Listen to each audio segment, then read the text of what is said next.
Adesso, secondo la scaletta che mi hanno un po' cambiato, eccetera, tocca a me. Dopo questa testimonianza del dottor Marcadella, effettivamente parlare della mia esperienza professionale mi pare un po' riduttivo, ma comunque ci proverò lo stesso. Comincio con due annotazioni di tipo personale.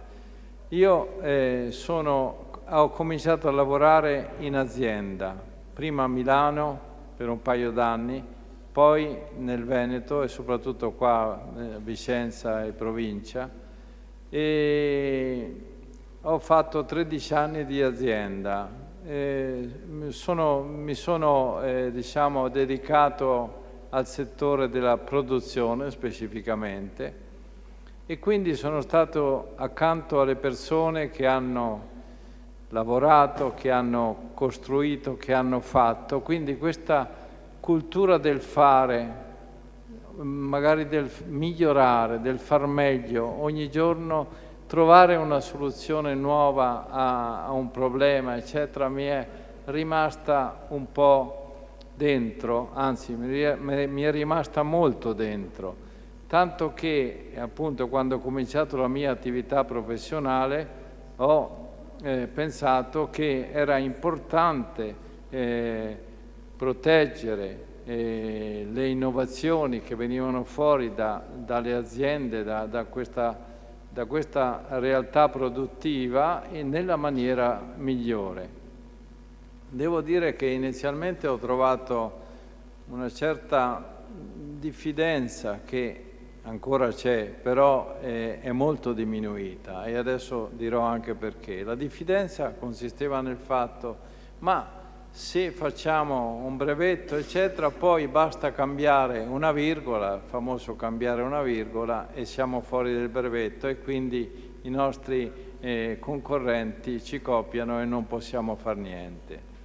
La seconda obiezione era: anche se porto in tribunale chi mi ha copiato, mi daranno ragione dopo 10 anni, e io che me ne faccio che il mio prodotto è andato fuori produzione e quindi non posso bloccare il mio concorrente.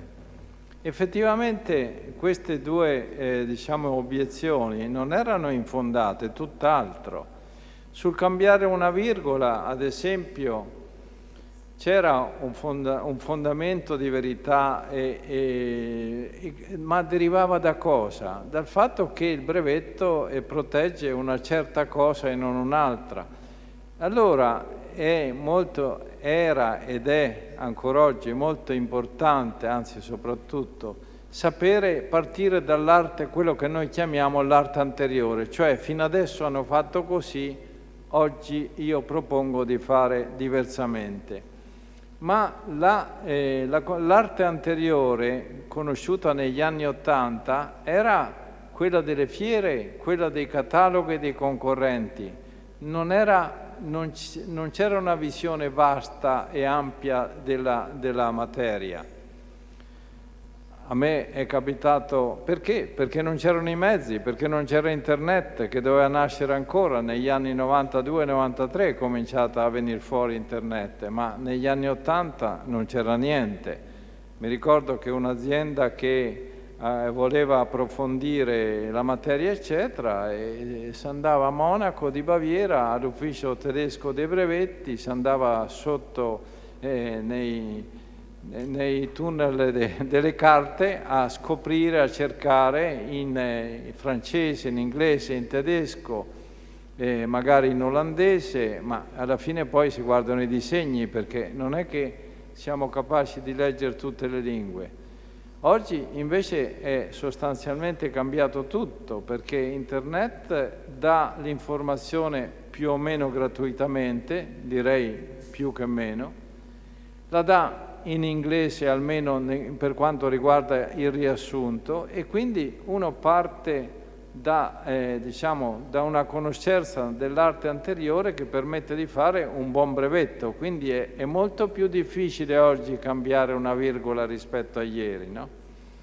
Un'altra cosa, i 10 anni. I 10 anni di attesa che era vero che erano così, sono profondamente cambiati quando nel 2001 finalmente, chissà per quale raggio di illuminazione, i nostri legislatori hanno cambiato la legge e hanno cambiato, più che la legge, hanno cambiato la struttura della giustizia istituendo le commissioni specializzate per il settore della proprietà industriale.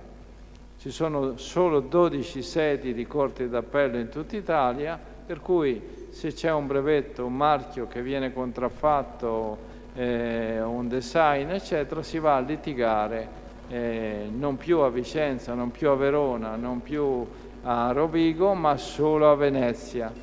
Ecco, questo ha portato a un miglioramento forte, prima di tutto della professionalità dei giudici e in secondo luogo anche un accorciamento abbastanza sensibile dei tempi della giustizia. Diciamo che oggi in un paio di anni si arriva al primo grado di giudizio. Certo non siamo a livello della Cina che in 6 mesi arrivano al primo grado di giudizio, beati loro, ma è già qualcosa rispetto a quello che era prima. Poi per esempio gli avvocati ne sanno più di me, ma comunque per quanto riguarda i provvedimenti cosiddetti d'urgenza si hanno risposte certe anche nel giro di un paio di mesi, si arriva anche al sequestro o all'inibitoria. Ma quindi in sostanza lo scenario negli anni è cambiato, i brevetti sono diventati più seri, sono trattati più seriamente dalla giustizia e quindi le aziende hanno una sicurezza in più, una carta da spendere in più. Però è cambiato anche nel frattempo lo scenario di riferimento, perché negli anni 80, negli anni 90, quando uno riusciva ad esportare in Germania e in Francia era più che contento, bastava lì. Ma adesso il mondo si è rimpiccolito, siamo di fronte al mercato globale e non è una battuta, ma è proprio vero.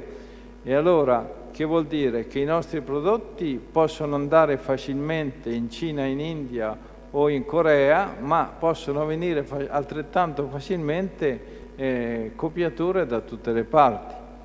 Allora, la cosa importante è proteggere le proprie innovazioni, ma io sostengo molto a spada tratta che è importantissimo anche promuovere l'innovazione che uno fa e la promozione può essere data attraverso la licenza che può essere concessa in Cina come in India o come chissà dove o in America, perché se il prodotto è buono troveremo sempre un partner locale pronto a scommettere, a fare un'avventura e prendere una licenza per il nostro prodotto. Noi non possiamo servire tutto il mondo, perché se no dovremmo essere una multinazionale, ogni azienda dovrebbe essere una multinazionale, però possiamo metterci nelle condizioni di dare licenze, eccetera, eccetera. Ma per dare licenze è gatto che si mangia la coda sotto un certo aspetto. Per dare licenze bisogna fare i brevetti,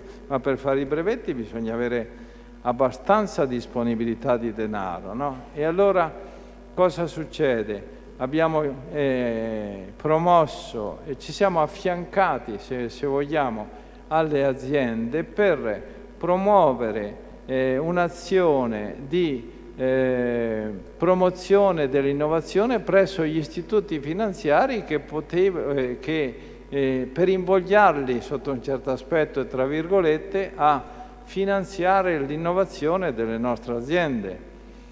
E allora cos'è che abbiamo dovuto fare o abbiamo ritenuto opportuno fare per muovere le banche e gli istituti di credito a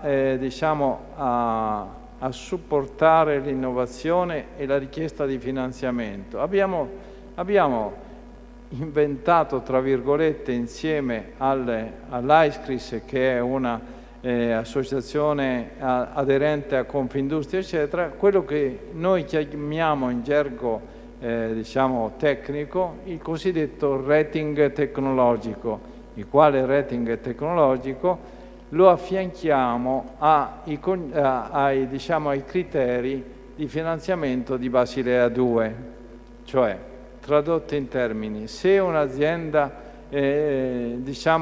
se una banca considera un'azienda finanziabile, sì, ma mica tanto perché, eccetera, eccetera, allora noi offriamo questo rating tecnologico, cioè diciamo, cara banca, caro istituto di credito, questa innovazione, abbiamo un rapporto di ricerca positivo dall'Ufficio Europeo Brevetti, quindi è brevettabile o avrà successo, eccetera, e l'azienda è strutturata in maniera tale da poter supportare e sopportare l'innovazione che verrà. Abbiamo fatto delle cose di questo genere, abbiamo trovato anche la Banca Popolare di Vicenza sensibile a questo, e abbiamo anche fatto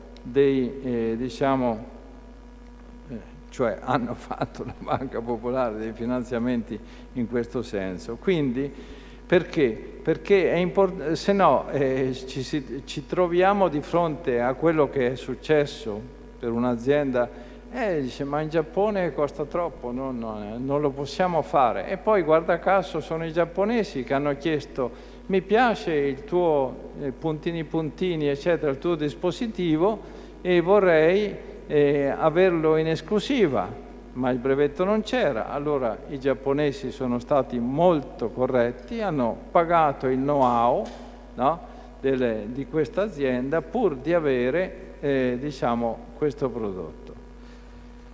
Quindi ritengo che cos'è cambiato e cos'è che sta cambiando nella missione, non chiamiamola missione, ma diciamo nella nostra consulenza, nel nostro lavoro di consulenti di proprietà industriale nei confronti delle aziende. Sta cambiando il fatto che dal deposito e ottenimento dei brevetti ci stiamo spostando, ci stiamo affiancando alle aziende per promuovere l'innovazione sia con lo strumento del finanziamento, cioè assistendole nei rapporti con gli istituti di credito, sia anche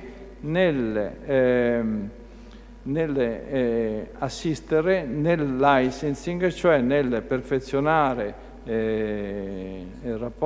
agreement, cioè contratti di licenza e nei limiti del possibile attivare i nostri corrispondenti per trovare dei partner fuori d'Italia.